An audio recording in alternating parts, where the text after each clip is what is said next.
How to scan QR code on PC without camera.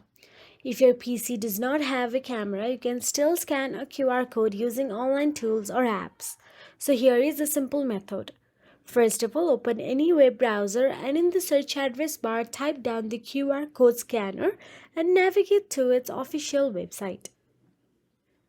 Now you can see scan now option available there. Since I don't have any QR available right now, so I'm just gonna Google it as well.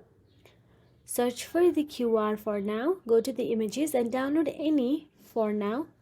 This is just for an example.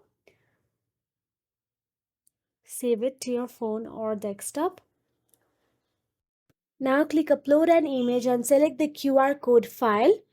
The website will decode and display the QR content. Now all you have to do is copy the link available there and paste it to your new tab and you will be navigated to that section. So that is it. If you found this video helpful, please like, share and subscribe, and thank you so much for watching.